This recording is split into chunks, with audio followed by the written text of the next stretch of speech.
Naquele tempo, disse Jesus às turbas dos judeus: quem come a minha carne e bebe o meu sangue, permanece em mim e eu nele. Do mesmo modo como o Pai que me enviou vive e eu vivo pelo Pai, assim também o que me come viverá por mim.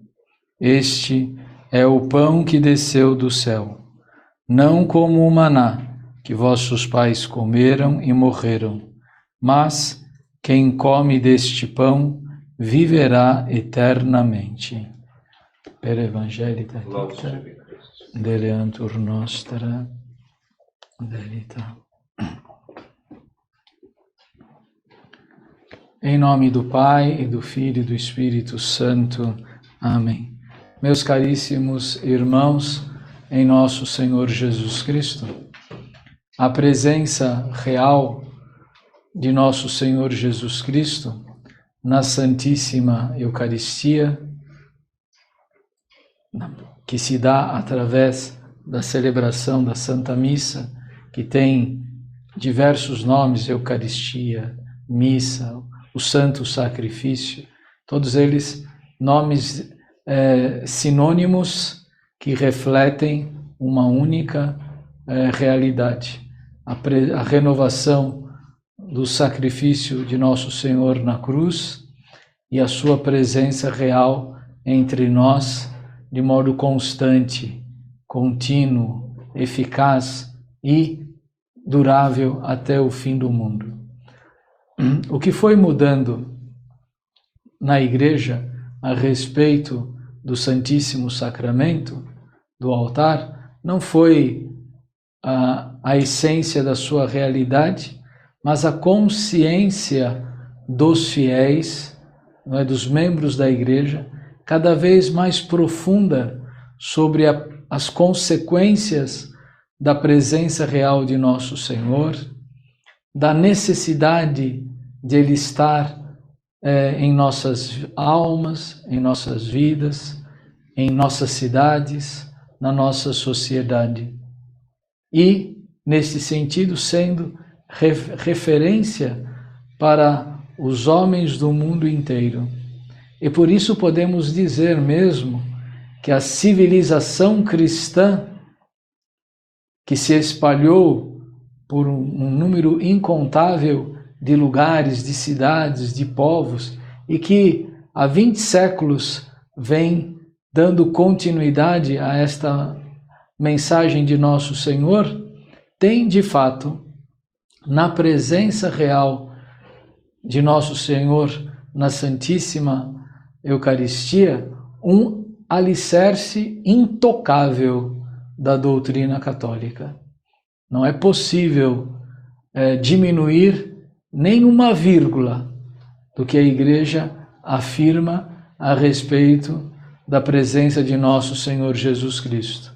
Podemos, todavia, a cada dia encontrarmos novos santos que, por meio da sua vida, vão descobrindo e se aprofundando cada vez mais no mistério da presença de nosso Senhor Jesus Cristo. Por isso, nos tempos em que nós vivemos, nós falamos muito desta presença social de nosso Senhor através dos membros da Igreja. E sabemos que cada cidade que teve uma inspiração católica no seu fundador, aquele homem, aquela família, aquela mulher, enfim, aquela sociedade que ao fundar uma cidade tinha em mente a fé católica, o que nós vamos encontrar? Não é? O centro da cidade é uma igreja e o centro da igreja é o sacrário. Não é? Nos mais de 5.000 municípios, não é, que existem no Brasil, eu nem sei abrir todos, mas pelo menos todos os municípios que eu já andei na minha vida, e penso que a imensa maioria dos municípios do Brasil, não é, tiveram como seus fundadores pessoas de fé cristã que colocaram no centro da cidade uma capela, uma igreja. É incontável o número de cidades, não é, de estados. Então, só para falar do nosso estado de São Paulo, com todo o respeito a todos que moram em outros estados, apenas porque a gente conhece um pouco mais aqui, porque nascemos aqui, não é? Mas a cidade de São Paulo, e há 2 dias atrás celebramos a festa de São José de Anchieta, não é? Ela tem o seu centro, seu ponto inicial numa capela e numa sala de aula, numa escola, não é? E toda a origem do estado de São Paulo, da cidade de São Paulo, não é? É marcada por um pequeno lugar onde o centro desse lugar era um sacrário, era a presença real de nosso Senhor Jesus Cristo. E se vocês forem olhar nas suas cidades, não é? Na cidade onde estamos celebrando aqui a missa, não é? Cidade de Jacareí, no centro da cidade tem uma igreja, no centro da igreja está o sacrário, a matriz da Imaculada, não é? A igreja lá do Avareí, não é? Todas elas, o centro é uma igreja e no centro da igreja um sacrário. E daí a cidade, em torno da Eucaristia, em torno de Jesus sacramentado, as cidades foram crescendo. Isso no mundo cristão tem sido assim. Agora temos novamente de nos aprofundar. Nosso Senhor quer nos chamar a um passo mais concreto. Tá bom, Jesus ainda está no centro da cidade de São Paulo, no centro do estado de São Paulo, no centro da cidade do Rio de Janeiro, no centro da cidade de Belo Horizonte, está até no centro de Brasília, não é? Apesar de ter sido construída por um homem ateu, que se declarava ateu, que não ter fé. No entanto, ele teve de construir um templo religioso, que ele queria que fosse um templo ecumênico, no sentido de não pertencer a nenhuma religião, não no sentido ecumênico como compreende a igreja, que é diferente, não é? Ele queria um templo que não tivesse, mas no entanto, por pressão da própria população, não, imagina, na capital do Brasil não vai ter uma igreja católica, não vai ter a presença, e a Catedral de Brasília, que era para ser um templo religioso desligado de qualquer religião, não é? Foi entregue à Igreja Católica, e lá, no centro do governo do Brasil, está a presença de nosso Senhor Jesus Cristo. Então, vamos dizer assim, geograficamente, a imensa maioria das cidades, no centro, está Jesus. Mas a pergunta que nós temos de nos fazer hoje é outra. Os homens do passado tiveram esta consciência, se empreenderam esforços, construções maravilhosas, não é? Para deixar bem declarada a sua fé. A pergunta, todavia, meus irmãos, que fazemos no dia de hoje, no meio dessa situação pandêmica toda que estamos vivendo, é Cristo o centro da nossa vida?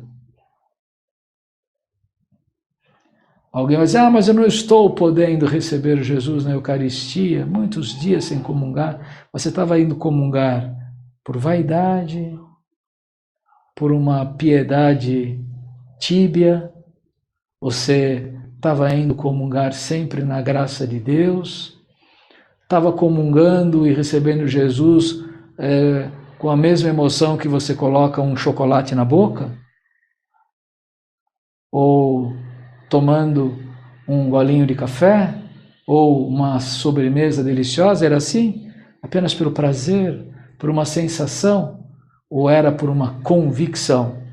Pois se era por uma convicção, a presença de nosso Senhor continua viva no seu coração até agora, não é? E se você precisar esperar mais alguns dias, mais alguns meses, e se fosse preciso esperar a vida inteira, o Senhor estaria contigo, contanto que você não se separasse dele. Ele não te abandonaria. Foi assim que nosso Senhor nunca abandonou povos que ficaram, cristãos que ficaram abandonados, vamos dizer assim, em meio de civilizações em que a maioria não era cristã, em que hoje jamais seria, nunca foi feriado no seu país, em cidades, durante 200 anos, os cristãos do Japão, por exemplo, viveram sem a presença de um sacerdote e, portanto, não tiveram missa. E viveram só apoiados no sacramento do batismo e no sacramento do matrimônio, porque pode ser administrado pelos leigos em condições especiais. Mas e nós? Será que nessa pandemia, é difícil alguém que não tenha, por algum motivo justo, não sou eu que vou julgar isso, né? Só estou dizendo, quantos de nós saímos e não passamos na porta de uma igreja? Mas será que o desejo de adorar nosso Senhor, ele tem de ser marcado por uma distância? Se eu passar a 1 metro do sacrário, eu vou ter um desejo de adorar. Mas se eu passar 100 metros, eu nem vou perceber que ele está na minha cidade. Será que isso realmente é a condição para eu adorar? É estar diante do sacrário somente? Será que quanto mais, então, o último que senta na igreja, ele, contrariamente do que Jesus disse, ele é o que menos sente.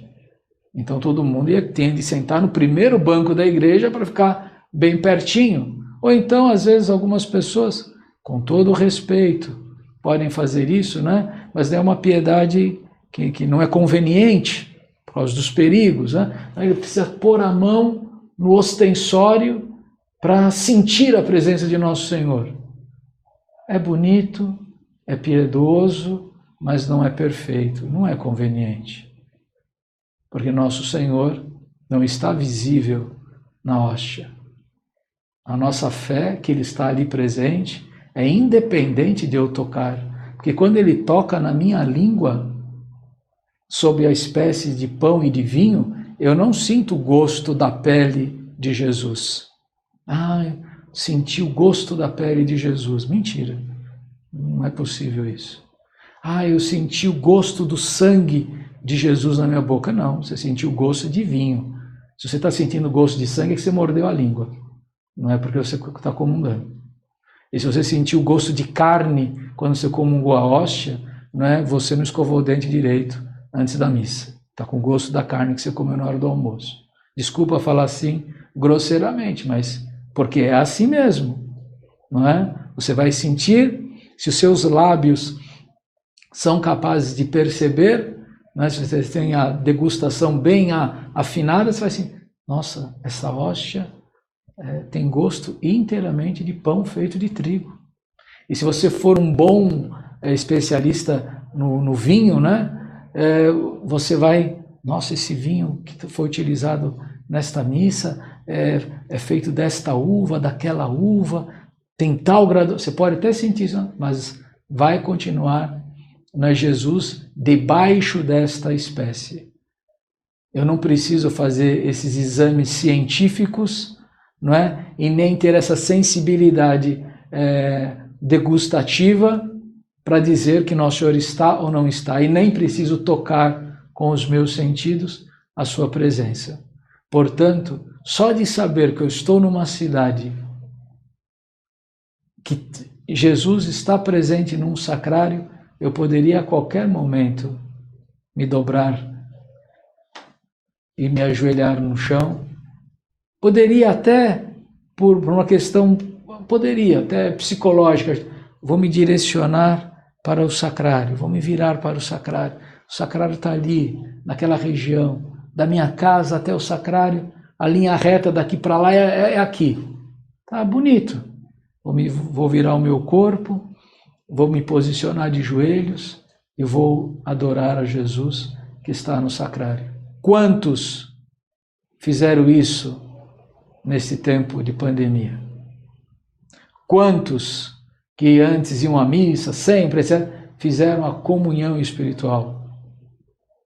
Ah, mas é diferente. Claro que é diferente. É óbvio que não é a mesma coisa, não é? E não adianta querer ensinar o Pai Nosso para o vigário, e não adianta querer explicar isso para os católicos, porque os católicos sabem bem a diferença entre comunhão espiritual e comunhão sacramental. É como você querer explicar para nós católicos, né, com aquela ideia de protestante, que vem falar que a gente adora imagem. Só um protestante que na ignorância religiosa, por não conhecer a fé católica, afirma isso. E se alguém afirma que nós não sabemos a diferença entre comunhão espiritual e comunhão sacramental, tá querendo discutir, é como um protestante querer discutir com a gente como imagem. Então qualquer católico, desde a vovó de 80 anos de idade, desde aquele senhor humilde, simples, analfabeto, que não foi iletrado, né, até o Papa, até o homem mais sábio, sabe bem a diferença entre comunhão espiritual e comunhão sacramental.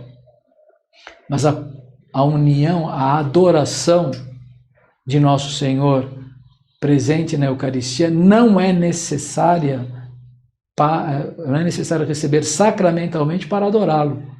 Obviamente, quando eu o recebo sacramentalmente, sim, então meu ato de adoração, né, pode se aprofundar, mas são coisas distintas. Eu posso adorar Jesus da minha casa com um ato de adoração perfeita, e isto tem um grande valor aos olhos de Deus. Eu posso adorar a Deus quando faço uma comunhão espiritual, e eu posso adorar a Deus quando faço uma comunhão sacramental. Um homem casado, ele pode dizer que ama a sua esposa só aqui, na sua cabeça, não é? A esposa pode dizer no seu coração, eu amo muito meu marido. Ele não está ouvindo, mas você está afirmando, e isso não é um ato de amor? Óbvio que é. Você pode falar para o seu marido, para a sua esposa, no telefone, oi meu bem, eu te amo. Mas onde você está agora? Eu estou 500 quilômetros daqui, querida, estou ainda viajando, daqui um dia eu chego em casa, meu bem, daqui uma semana estou ainda na estrada, Sim, e você pode dizer pessoalmente ao seu marido, à sua esposa, que o ama, não é?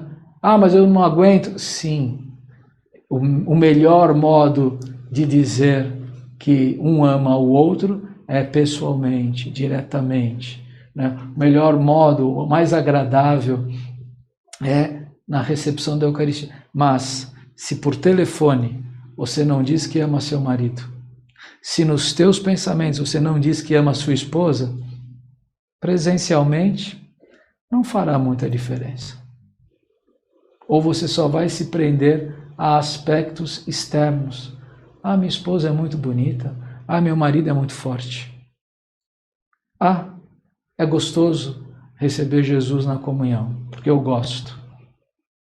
É preciso aproveitar esta pandemia para mergulharmos mais profundamente nas nossas convicções. Nesta cidade, Jesus continua sendo o centro da cidade, mas na minha alma, ele continua sendo o centro. As convicções que eu tenho sobre a presença de Cristo na Eucaristia me levam a práticas de piedade diárias a respeito da comunhão. E quando eu estava comungando, quando tinha oportunidade, a minha piedade era realmente a de um homem que pela primeira vez recebe Jesus na Eucaristia. Era como a de um homem que fazia a sua última comunhão, como de um homem que só tivesse a oportunidade de comungar uma única vez na sua vida. Ou era mais uma vez, ou, ei, vou ter de novo de ir na missa hoje. É uma obrigação. Pode ser que muita gente que ia à missa todos os domingos e até às vezes por semana, não está achando nada ruim, não é? Como o bispo já dispensou, e o bispo tem autoridade para dispensar, não é? O fiel, porque é uma situação pandêmica, é uma situação de urgência, a igreja nunca vai nos pedir e nunca vai exigir de nós alguma coisa que nós não podemos fazer, que não está ao alcance dos fiéis, muito pelo contrário. A igreja tem o poder de ligar e desligar, ela ligou a minha obrigação de missa e também desligou a minha obrigação de missa. Então, ninguém, tem muita gente que fala, olha, a igreja tem o poder de te dispensar. Ela tem até o poder de te proibir, não é? Por motivos que ela vai saber alegar, ela vai saber dizer.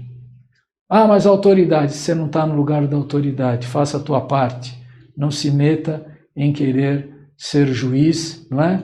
Como a gente está, quando você não tem a capacidade de ser juiz. Nós precisamos realmente aproveitar essa ocasião de contato íntimo com o nosso Senhor.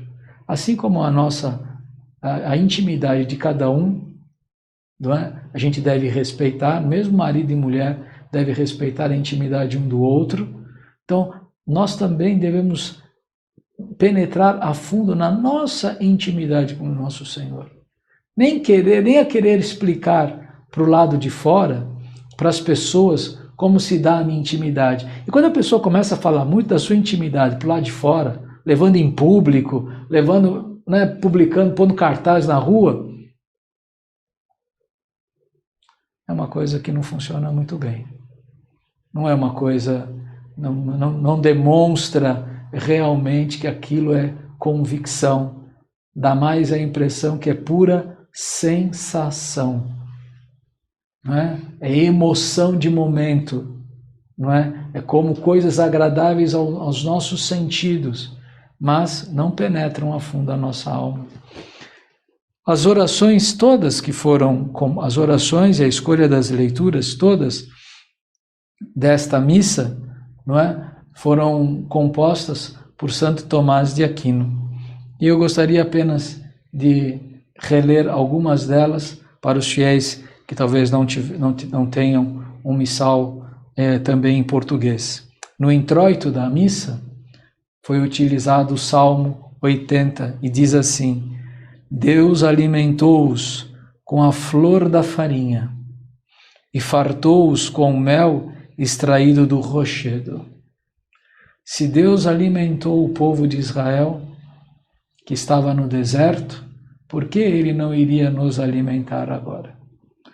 Então eu falei, mas eu não tenho comungado. Sim, mas aquela última comunhão, como eu falei, ela continua sendo alimento até hoje. Aclamai a Deus nosso protetor, ovacionai o Deus de Jacó. Mas quando eu digo que Ele continua alimentando, eu não estou dizendo para você se acomodar, porque hoje também está ficando claro que não é somente por motivos sanitários que as igrejas estão fechadas. Existe uma indireta e discreta perseguição religiosa, no sentido até de não levar em consideração a importância da igreja, da religião, na vida da sociedade. Mas a gente não precisa ficar desesperado, porque eles passarão. Todos os que perseguem a igreja passarão, mas a igreja não passará. E se nós permanecermos dentro da igreja, nós também não passaremos. Então, quem tem fé sabe disso. A oração do dia: ó Deus, que nos deixastes neste admirável sacramento um memorial da vossa paixão, concedei-nos a graça de venerar de tal forma os sacrossantos mistérios do vosso corpo e sangue, que possamos experimentar em nós constantemente os frutos da vossa redenção.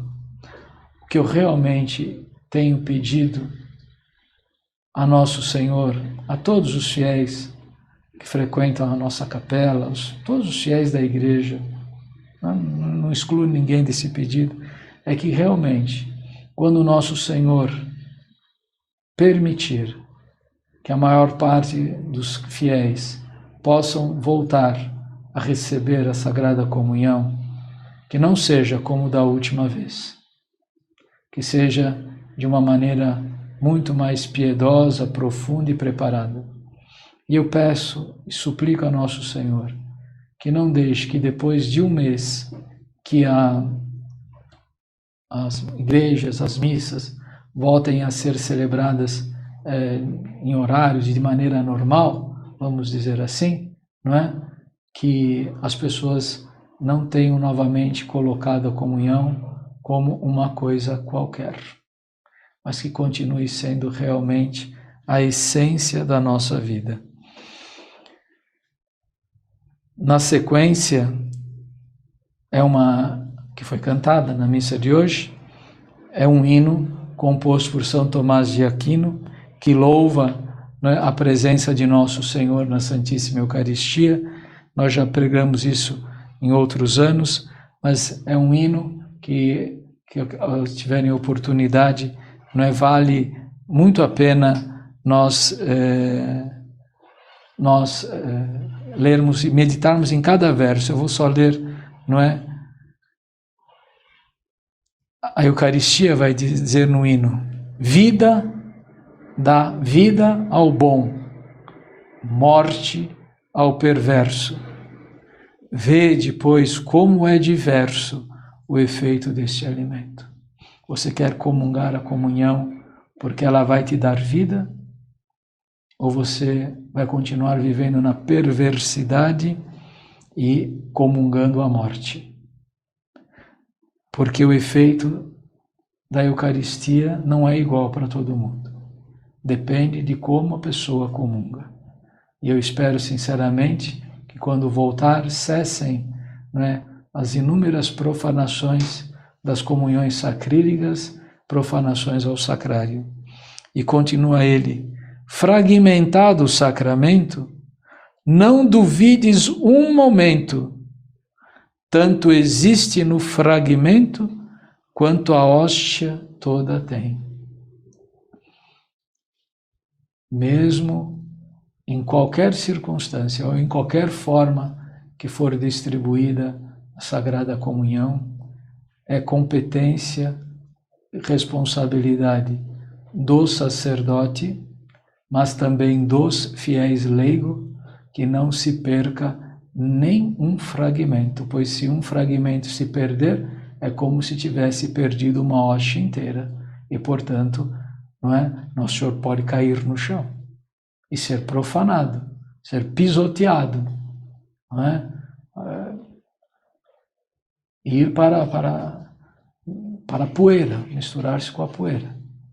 Não é? E por isso, cada um, a seu modo, né, no grau de responsabilidade, por isso, compete a cada fiel, quando se aproximar da comunhão, não é? Que vamos falando aos fiéis, se aproxime com cuidado, não é? Se aproxime com decoro, se aproxime com respeito, tanto interior quanto exterior. Não é? Não vá comungar de qualquer modo, não é? Tenha humildade em cada um dos seus gestos, de pé, ajoelhado, enfim. Não é? Este cuidado, este zelo, também para que não se perca, porque é consequência da nossa fé. Vamos pedir a nosso Senhor que nos ajude por intercessão de Nossa Senhora, que ela nos ajude a aprofundar o nosso conhecimento a nossa devoção, o nosso zelo e o nosso desejo. Eu não sou profeta, mas posso afirmar com certeza, fiquem tranquilos, nosso Senhor está conosco e, quando menos você imaginar, Ele vai sim estar te esperando na Sagrada Comunhão. Que você possa estar tão desejoso, tão desejosa e tão preparado e tão preparada para recebê-lo como Ele quer que nós estejamos. Em nome do Pai, e do Filho e do Espírito Santo. Amém. Ave Maria, cheia de graça, o Senhor é convosco. Bendita sois vós entre as mulheres, e bendito é o fruto do vosso ventre, Jesus. Santa Maria, Mãe de Deus, rogai por nós, pecadores, agora e na hora da nossa morte. Amém. In nome del Padre, del Figliolo e dello Spirito Santo, e così sia. Sia lodato Gesù e Maria, e buonanotte a tutti.